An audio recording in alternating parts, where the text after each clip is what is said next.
Assalamualaikum warahmatullahi wabarakatuh. Perkenalkan, nama saya Delia Paci dengan NIM 1314211004. Pada kesempatan kali ini saya akan menjelaskan materi yaitu tentang hakikat profesi, konsep profesi, profesional, profesionalitas, profesionalisasi, dan profesionalisme. Langsung saja kita masuk. Yang pertama ada konsep dasar dari profesi. Profesi berasal dari bahasa Latin profesio yang mempunyai dua arti, yaitu janji atau ikrar dan pekerjaan. Dalam arti luas, profesi berarti kegiatan apa saja dan siapa saja untuk memperoleh nafkah yang dilakukan dengan suatu keahlian tertentu.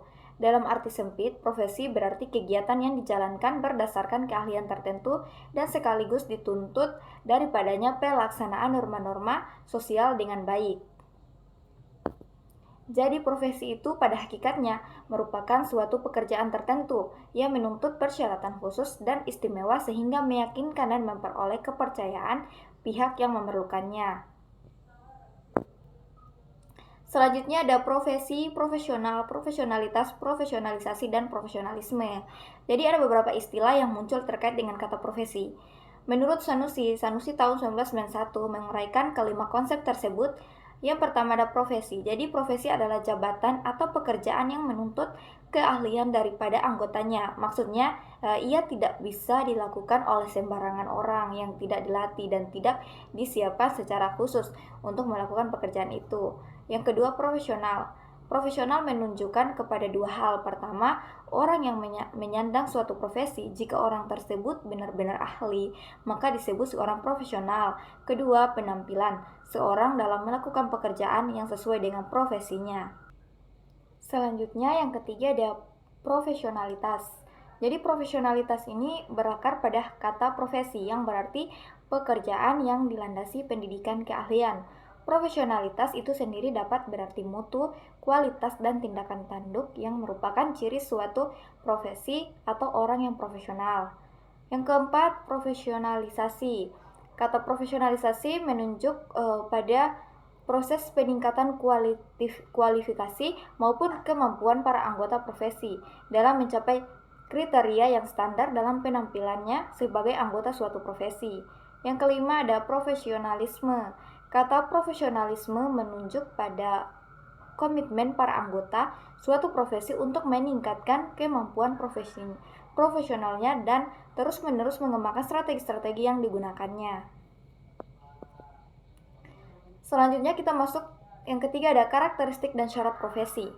Profesi memiliki karakteristik yang membedakannya dari pekerjaan biasa, termasuk pendidikan yang ekstensif, keahlian berbasis pengetahuan teoritis, pelatihan institusional, ujian kompetensi, lisensi, keterlibatan dalam asosiasi profesional, dan pengaturan diri melalui kode etik. Jadi keseluruhan profesionalisme melibatkan tanggung jawab, independensi, dan kontribusi positif kepada masyarakat.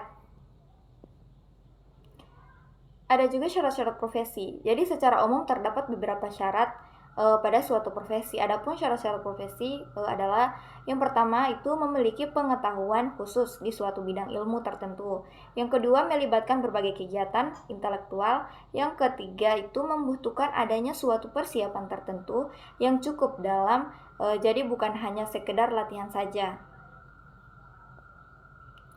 Selanjutnya membutuhkan latihan yang berkesinambungan di dalam melaksanakan pekerjaan atau jabatan. Yang kelima, lebih mengutamakan kepentingan masyarakat di atas kepentingan pribadi. Yang keenam, adanya organisasi para profesional sesuai dengan bidang profesi. Yang ketujuh, terdapat kode etik atau standar baku dalam pelaksanaan pekerjaannya. Kemudian kita masuk ada yang terakhir yaitu ciri-ciri dari profesi. Ornstein dan Leview berpendapat lain tentang ciri-ciri profesi. Ciri-ciri profesi menurut mereka yang pertama yaitu melayani masyarakat, merupakan karir yang akan dilaksanakan sepanjang hayat, yaitu tidak berganti-ganti pekerjaan. Yang kedua memerlukan bidang ilmu dan keterampilan tertentu di luar jangkauan khalayak ramai, atau tidak setiap orang dapat melakukannya. Yang ketiga menggunakan hasil penelitian dan aplikasi dari teori ke praktek, yaitu atau teori yang baru dikembangkan dan dari hasil penelitian. Selanjutnya yang keempat, memerlukan pelatihan khusus dengan waktu yang panjang. Yang kelima, terkendali berdasarkan lisensi baku dan atau mempunyai persyaratan masuk atau untuk menduduki jabatan tersebut memerlukan izin tertentu atau ada persyaratan khusus yang ditentukan untuk dapat mendudukinya. Yang keenam, otonomi dalam membuat keputusan tentang ruang lingkup kerja tertentu atau tidak diatur orang luar. Yang kedelapan, menerima tanggung jawab terhadap keputusan yang diambil dan unjuk kerja yang ditampilkan yang berhubungan dengan layanan yang diberikan atau langsung bertanggung jawab terhadap apa yang diputuskannya. Jadi, berdasarkan pemahaman terhadap pendapat para pakar mengenai ciri-ciri profesi, dapat disimpulkan bahwa profesi memiliki karakteristik yang melekat padanya. Pertama, profesi ditandai dengan adanya standar unjuk kerja yang baku atau aturan jelas mengenai pekerjaan yang dilakukan. Hal ini menunjukkan bahwa anggota profesi memiliki pedoman yang harus diikuti dalam menjalankan tugasnya.